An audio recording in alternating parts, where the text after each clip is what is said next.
Così Plinio, nel suo Historia Naturalis, testimonia l'introduzione di una nuova tecnica decorativa, che diventerà una delle più apprezzate per pavimentare e decorare edifici imperiali, residenze private e strutture pubbliche: il mosaico.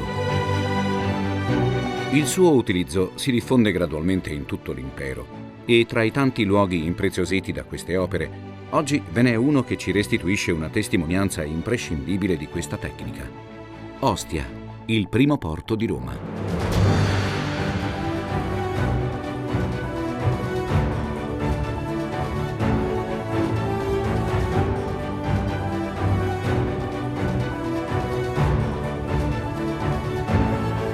Geometrie elaborate, scene della natura e di vita quotidiana, rappresentazioni di edifici della città e del suo porto abbelliscono luoghi pubblici e privati della città antica e degli altri siti archeologici del territorio.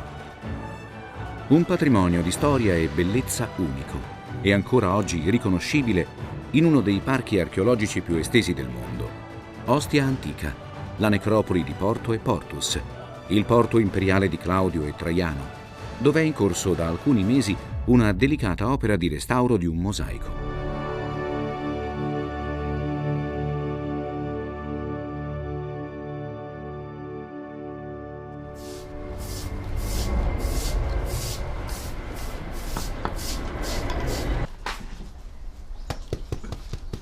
Il lavoro di restauro è ormai alla fase finale e l'opera sta rinascendo nella sua forma originaria. Restauratori esperti, come gli antichi mosaicisti, stanno restituendo alla storia un altro tassello di quella che è stata la più importante infrastruttura portuale dell'impero romano.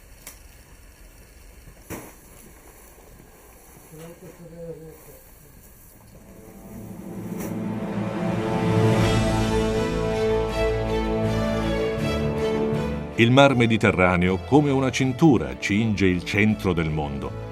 E così numerose approdano qui le navi mercantili, in tutte le stagioni, ad ogni mutare di costellazioni, cariche di ogni sorta di mercanzie, che Roma si può paragonare al grande emporio generale della terra. Partenze ed arrivi di navi si susseguono senza sosta. C'è da meravigliarsi che non nel porto, ma nel mare ci sia abbastanza posto per tutte le navi mercantili.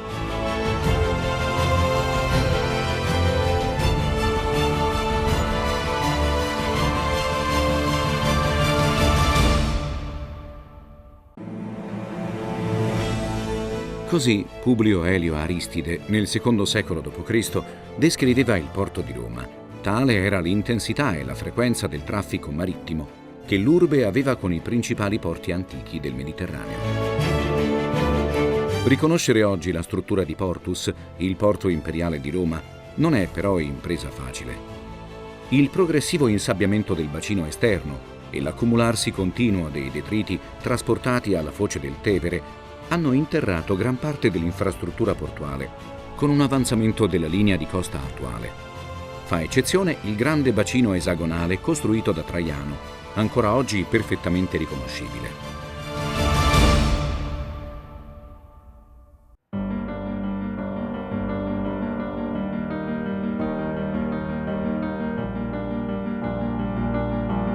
Questa scritta commemorativa, risalente al 46 d.C., testimonia l'inizio dell'opera ciclopica della costruzione del nuovo porto da parte dell'imperatore Claudio. L'aumento del traffico marittimo per le crescenti esigenze di rifornimento di Roma rendevano infatti ormai insufficiente il porto fluviale di Ostia. Cassio Dione, nel suo Historia Romana, descrive così la costruzione del porto. Fece sbancare il terreno per grande spazio, consolidando il taglio con una banchina in muratura, e vi immise il mare. Poi, dall'estremità dello sbancamento, condusse in acqua 2 moli, racchiudendo un'ampia superficie. Qui realizzò anche un'isola con una torre sopra, da cui di notte, per mezzo di fuochi, si potessero guidare i naviganti. E continua descrivendo l'edificazione del monumentale faro. Il divo Claudio fece condurre ad Ostia la nave che era stata portata qui dall'imperatore Caligola e che si era conservata per parecchi anni come la più mirabile nave di tutte quelle viste fino allora sui mari, e la affondò per la costruzione del porto edificandovi sopra alcune torri di cava puteolana. Era la grande nave costruita appositamente per trasportare a Roma nel 40 l'obelisco egizio per il Circo Vaticano, poi di Nerone, oggi al centro di Piazza San Pietro. Affondata e riempita di calcestruzzo, costituì la base del monumentale faro edificato al centro del bacino e che nulla aveva da invidiare a quello di Alessandria.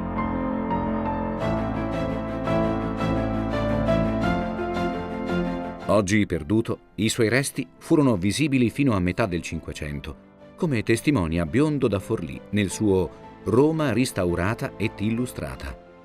Di questa torre ne veggiamo infine oggi una buona parte in pietra, finonché ne sono stati tolti i marmi dei quali era incrustata.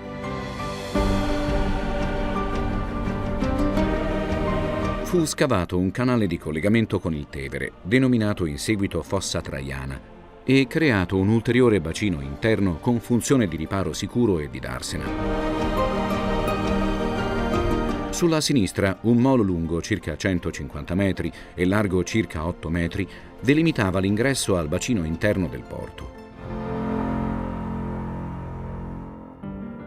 Definito Molo della Lanterna per l'esistenza di un secondo faro posto alla sua estremità, oggi perduto ma visibile fino ai primi del Novecento, nella sua parte iniziale ospita un impianto termale tardo antico.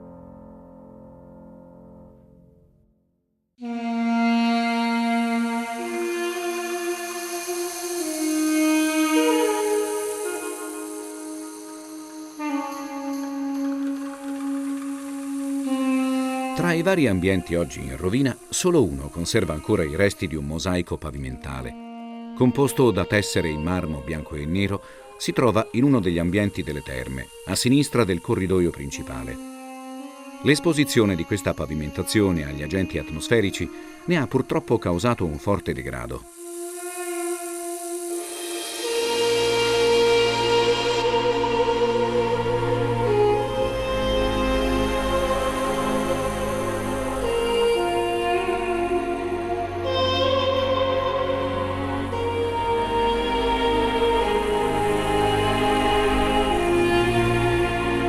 La crescita di piante infestanti e il deposito di terriccio e polvere unito all'azione dell'acqua hanno causato negli anni un distacco quasi totale del tassellato originale, con aree completamente dissestate.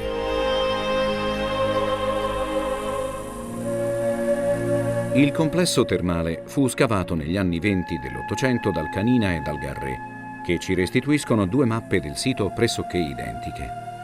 Inoltre il Garré ne ricostruisce anche in maniera fantasiosa una ipotetica vista prospettica, come era d'uso in quei tempi fra gli architetti che visitavano le antiche rovine romane. Entrando dal corridoio principale sulla destra si trovano gli ambienti termali con vasche di abluzione di varie forme, circolari, semicircolari e rettangolari.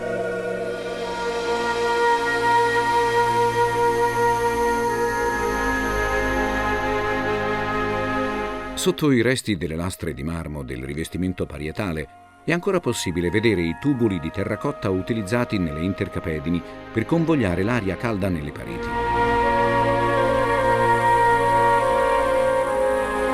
Parte della struttura conserva anche i pavimenti sospesi, sotto i quali, come per le intercapedini, veniva fatta circolare l'aria calda generata da dei forni a legna, detti prefurnia. Ispezionando il lato destro delle terme, è stato possibile rilevare come l'elevazione di questi pavimenti sia ottenuta con delle sospensure non comuni. Di solito costruite con mattoni rettangolari o circolari, in questo caso invece sono stati utilizzati dei tubuli di terracotta cavi al loro interno. Una geniale soluzione tecnica che permette di evitare zone fredde nei punti di sostegno del pavimento. La zona a sinistra del corridoio principale, solo parzialmente scavata, è composta da due ambienti di incerta identificazione, forse delle palestre o dei locali di intrattenimento. Ed è in uno di questi ambienti che è presente il mosaico oggetto del lavoro di restauro in corso. Comunque è carino, ogni tanto che ci va a pranzo, lo vedi come si tira su? Sì. Si inizia con la pulitura rimuovendo la vegetazione infestante e applicando un prodotto biocida per bonificare l'area del mosaico dalle colonie di microorganismi. Pulire bene il supporto sotto e poi giusto? Si riaggiustano queste file, vedi che stanno queste sopra. Però per il momento che sto pulendo a questo punto conviene che le levo e pulisco bene sotto. Sì.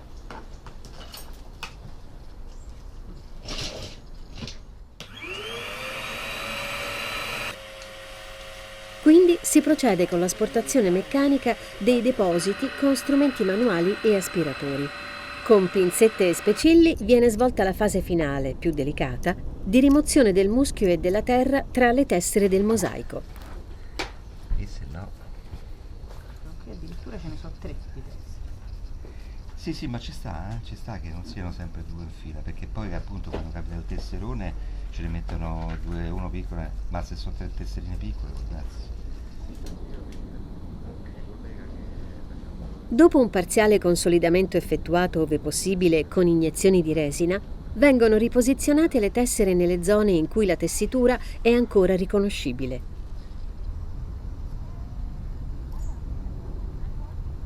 Le tessere delle zone più compromesse vengono accantonate per riutilizzarle nelle ricostruzioni. Bisognerà attendere il consolidamento della resina prima di procedere alla fase più delicata del lavoro di restauro, la velinatura e il distacco dell'intero supporto.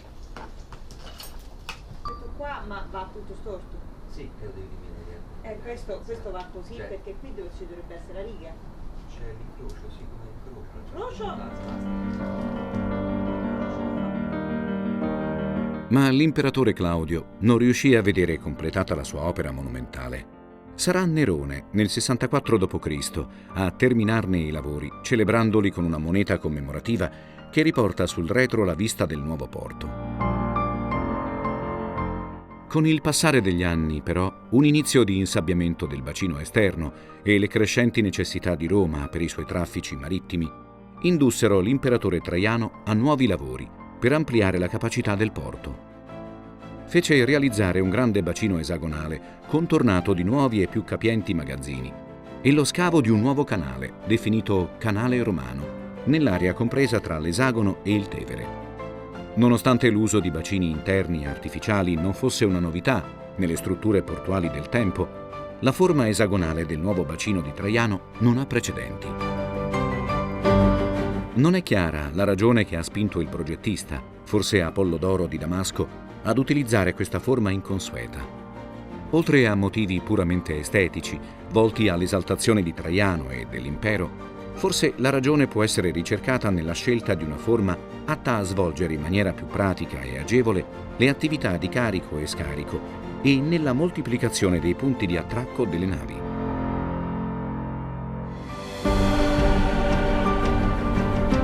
Il nuovo canale romano, oggi completamente interrato, scorrendo lungo il lato del porto, facilitava le operazioni di trasbordo delle merci dalle navi in arrivo su imbarcazioni fluviali più piccole, denominate caudicarie, che, trainate da animali lungo la riva, risalivano il Tevere fino al porto fluviale, posto nei pressi dell'odierna isola Tiberina. Una grande infrastruttura al servizio della flotta mercantile che doveva soddisfare le esigenze della popolazione di Roma, che arrivò fino ad 1 milione di abitanti. Dimensioni e volumi di carico rimasti insuperati fino al XIX secolo.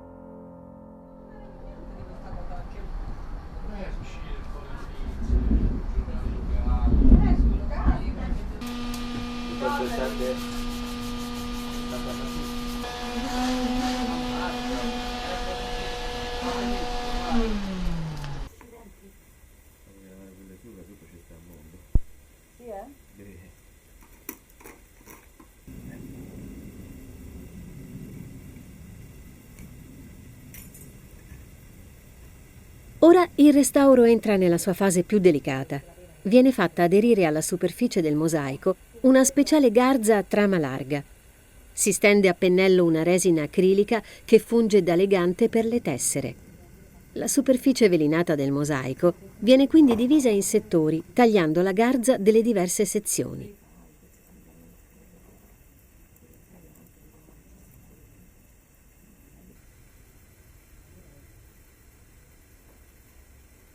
Ora, con estrema accortezza, si staccano le sezioni di mosaico, si trascinano su dei supporti di masonite e si capovolgono sul piano di lavoro.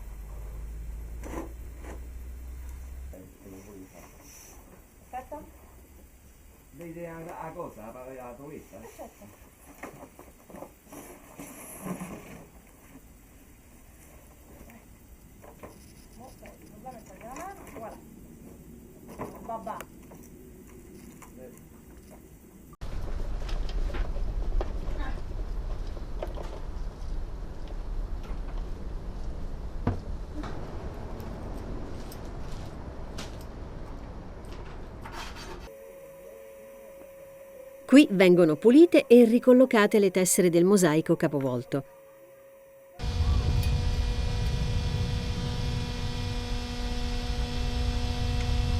Altri restauratori, nel frattempo, puliscono le aree liberate dal mosaico e stendono una malta a base di calce idraulica, polvere di marmo e sabbia, che farà da base per il riposizionamento delle parti di mosaico restaurate. Aspetta, sai che faccio? Ti metto questo. Completato il certosino lavoro di ricomposizione del mosaico asportato, la porzione viene riposizionata nella sede originaria.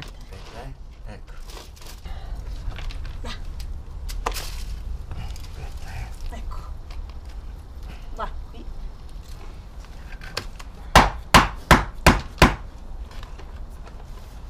Ti rimetto? In altre zone del mosaico, ove il disegno originale è ricostruibile ma l'impianto è in gran parte sconvolto, i mosaicisti, basandosi su documentazioni fotografiche storiche e disegni stesi precedentemente su fogli di polietilene, completano il mosaico originale. Così, come operarono i mosaicisti antichi, si torna oggi, con la stessa sapienza ed esperienza, a restituire a quest'opera il suo aspetto originario.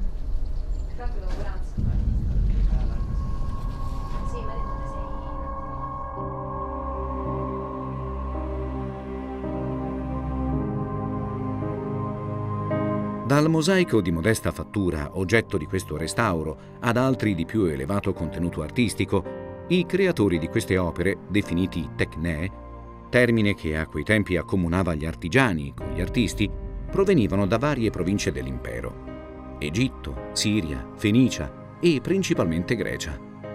Quelle stesse province da cui provenivano anche i marinai delle flotte romane, che frequentarono in quei tempi le terme della Lanterna di Portus.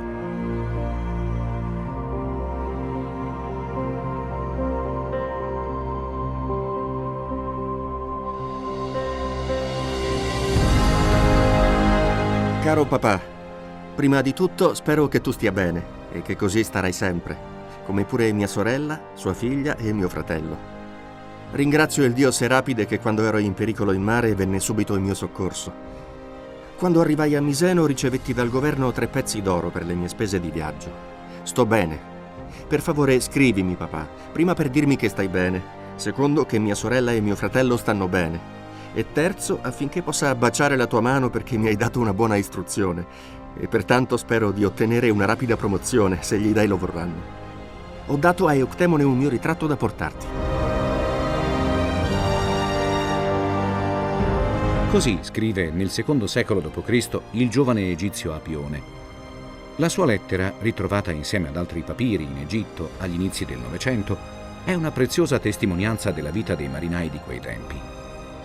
Anche se appartenente alla flotta militare di stanza a Miseno, la sua storia non è molto diversa da quella dei marinai delle navi commerciali. Marinai che, nella maggior parte dei casi, al loro ingresso negli equipaggi non erano cittadini romani.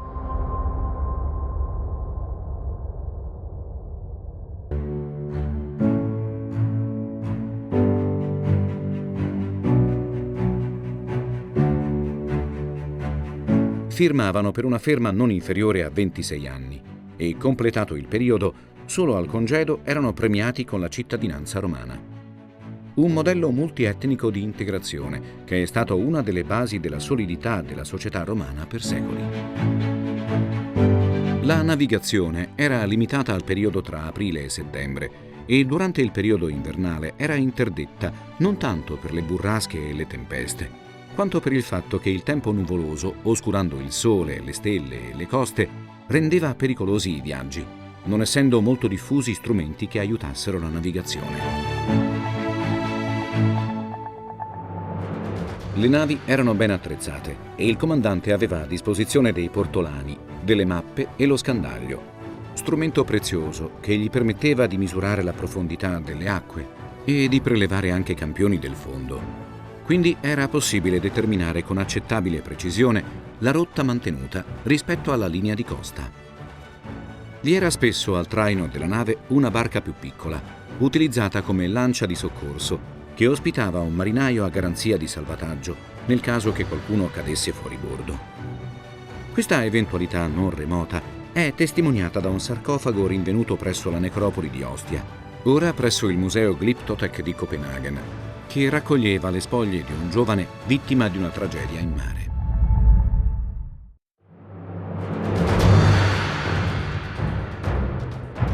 La scena avviene proprio all'imboccatura di Portus a Roma. Il ragazzo è caduto da una scialuppa e si trova in balia delle onde.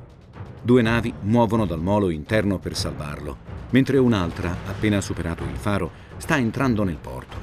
C'è forte vento, le vele sono tese e la prima nave in uscita sta rischiando una pericolosa collisione con quella in ingresso. Dalla seconda nave un marinaio si sporge per cercare di prendere il ragazzo in acqua, ma questi è rivolto dall'altra parte e sembra non accorgersene.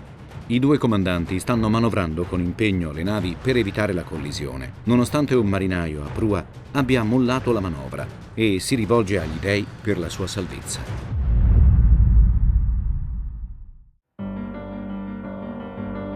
Non sappiamo se queste manovre riuscirono ad evitare la collisione, ma purtroppo sappiamo che il ragazzo non poté salvarsi.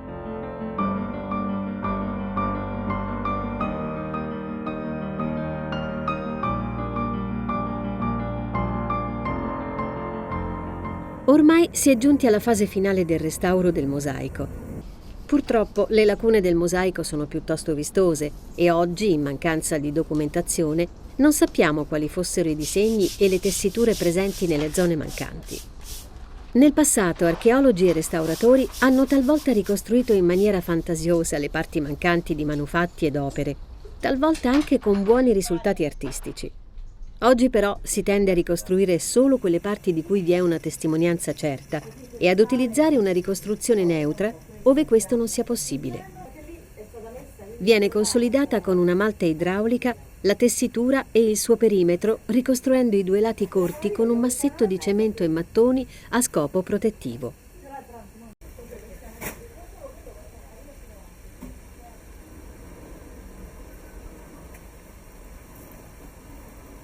Viene quindi posizionato un supporto in PVC a nido d'ape opportunamente sagomato nelle parti di mosaico assente e riempito con una graniglia di grammatura media.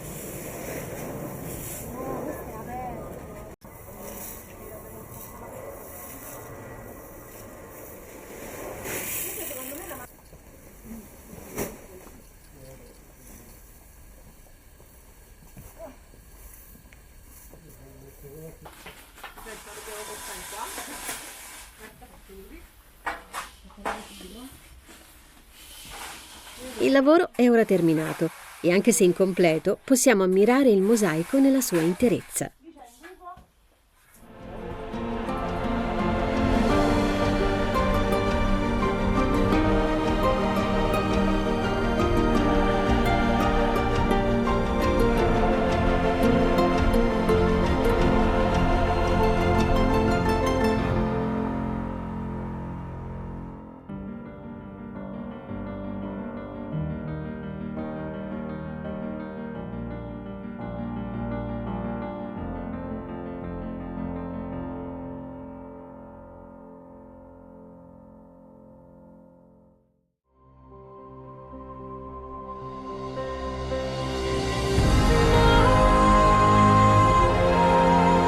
Alla fine dei lavori, lasciando il sito di Portus su una strada dove una volta era presente il mare del bacino principale, possiamo solo immaginare la moltitudine di navi e marinai che hanno popolato questo luogo per secoli e con alterne fortune. Storie di uomini finite talvolta in tragedia, come nel caso del giovane del sarcofago, o lietamente compiute come quella del marinaio Apione, diventato cittadino romano, di cui è stata ritrovata una seconda lettera scritta molti anni dopo.